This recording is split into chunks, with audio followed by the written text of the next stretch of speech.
నువ్వు చూసుకో. ఆ, మిడిల్ క్లాస్ పర్సన్స్ ఎవ్వడు ఓటీటీ సబ్స్క్రిప్షన్ తీసుకోడు. వినుకో అవును. కావాలంటే, మిడిల్ క్లాస్ పర్సన్స్ మొత్తం ఐబొమ్మ మూవీ రూల్స్ లో చూసేస్తాడు. రిచ్ పర్సన్స్ ఆ, ఒక మినీ థియేటర్ పెట్టుకొని ఆరాంగా హాయిగా డాల్బీ విజన్ లో ఫ్యామిలీతో పాటు కూర్చుంటాడు ఓటీటీలో చూడడానికి. అవును. మిడిల్ క్లాస్ ఎవడు అవును. మనం చూసుకోవడం ఏమీ లేవు. అందువల్ల ఇంకా మనల్ని టార్గెట్ పెట్టి అంతంత టికెట్లు పెట్టడం అనేది, మనమే థియేటర్కి వెళ్ళేది. Middle class, upper middle class families థియేటర్కి వెళ్ళేది. రిచ్ పర్సన్స్ ఓటీటీలో చూస్తారు. అలాంటిది మన కోసం 1000 రూపీస్ పెడితే ఎలా చెప్పు? నాకైతే నిజంగా ఘోరం అనిపిస్తుంది అన్న. ఇప్పుడు అలా అనుకుంటే రాబోయే మరి గేమ్ చేంజర్ మీద కూడా ఈ ఎఫర్ట్ పడుతుంది కదా. గేమ్ చేంజర్ ఉంటే రాజా సాబ్కి వచ్చేసరికి ఖచ్చితంగా ఈఎంఐ ప్లానింగ్ వచ్చేస్తుంది. మరి ఆ రేంజ్ బడ్జెట్లు పెడుతున్నారు, ఆ రేంజ్ చేస్తున్నారు మరి దాన్ని.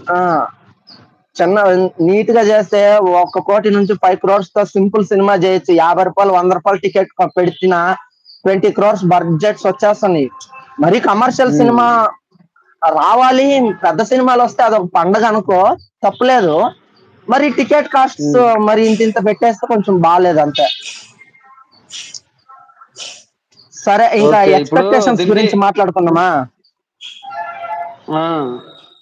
అక్కడ ఎలా ఉన్నాయి ఎక్స్పెక్టేషన్స్?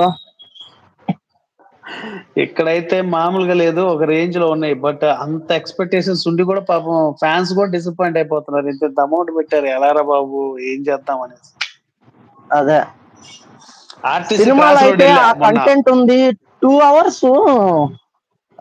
సారీ 3 hours 20 minutes అంటే మైండ్ బ్లాక్ అవుతుంది నాకు. అనిమల్ చూసినా గానీ నాకు మోర్ దాన్ ఒక 1 hour సినిమా బోర్ కొట్టింది. అవును. సేమ్ దీంట్లో ఇక్కడ కూడా సుకుమార్ బోర్ కొట్టనీయడన్నా. సుకుమార్ గారి చూసుకుంటే ఫ్లాప్ అయినవి కూడా హిట్ మూవీస్ అవి. బోర్ అవును, ఉండదు సినిమా, ఎక్కడ కూడా బోర్ ఫీల్ బోర్ అయ్యేలా ఉండదు. చేయరు. అల్లు అర్జున్ గారు చూడాలి. కూడా పుష్ప 1 లో ఇచ్చి పడేశారు యాక్టింగ్. ఇప్పుడు 2 కూడా మనం ఎక్కడ డిస్కస్ చేయకుండా చేస్తారు. బట్ అంత బాగుంది. కాబట్టి ఈ బడ్జెట్ కాడికి వచ్చేటప్పటికి ఈఎంఐ ఆప్షన్ ఉంటే చాలు అనే కాడికి వస్తుంది. అప్పుడు అంటే ఇక్కడ కూడా చూడు, ఈఎంఐ ఆప్షన్ పెడితే తీసుకొని వెళ్ళి చూడాలి అన్న ఎగ్జైట్ ఉంది ప్రతి ఒక్కరికి. మిడిల్ క్లాస్ ఉంది, ఇంకేం చేద్దాం చెప్పు? ఫ్యామిలీతో ఇప్పుడు భార్య పిల్లలు ఉంటే ఒక్కసారి ఓకే, అమ్మ నాన్నలతో పాటు వెళ్ళాలంటే కష్టమైపోద్ది. ఇంకా అవును 3000 4000 అనేది చాలా కష్టం నాన్న. అవును. ఏదో లైవ్ ఏదో ప్రాబ్లం వచ్చినట్టుంది కొంచెం. లేదే, ఏం లేదు, ప్రాబ్లం లేదు. నాకు క్లారిటీగా ఉంది. Okay okay. అంటే వ్యూవర్స్ ఎవరిని చూపించట్లేదు ఇక్కడ, వాళ్ళు ఇప్పుడు దాకా నాకు చూసారు. 4 members చూపిస్తుంది. చూపిస్తుందా? 3 members లైక్ చేశారు. నేను ఫస్ట్ అవును. లైవ్ ఇదే, నాకు కూడా ఓకే, పెద్దగా తెలీదు. నాకు బ్యాలెన్స్ అయిపోయినట్టుంది, అందుకేమో మేబీ. నేను 5G నెట్వర్క్ లో ఉన్నాను కాబట్టి నాకేం ప్రాబ్లం లేదు.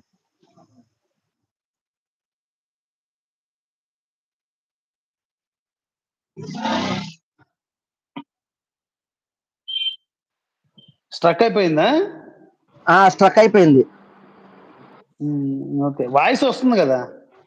వాయిస్ వస్తుంది, ఫేస్ కూడా కనిపిస్తుంది. 5G లో లేవా మరి నువ్వు ప్రస్తుతానికి? 5G లోనే ఉన్నాను. నెట్వర్క్ పైన 5G అని వస్తుందా చూడు. వస్తుంది 5G. అయితే ఏం ప్రాబ్లం లేదు. Okay okay okay. ఇంకేం చేద్దాం, మనం ఏం చేయలేం, చూడాలంతే. పెద్ద సినిమా ఎప్పుడో ఒకసారి వస్తుంది. ఈ అవును మధ్య మన టాప్ హీరోల్లో పుష్పరాజ్ క్రేజ్ మామూలుగా లేదు. నేషనల్ అవును. అవార్డు విన్నర్ వేరే. ఇంకా మనం ఏం చేయలేము. చూద్దాం, చూసి మనం ఒక డిస్కషన్ పెడదాం ఎలా ఉంది లైవ్ దాని గురించి ఏమి. కూడా చేద్దాం. ఖచ్చితంగా చేద్దాము. ఉమ్, ఏమంటే నిజంగా నేనైతే ఫస్ట్ లో కొంచెం లేట్ గానే చూద్దాం అనుకునేవాడిని, కానీ ఆ ట్రైలర్ ఒకటి వదిలి నిజంగా ఆ ట్రైలర్ వచ్చిన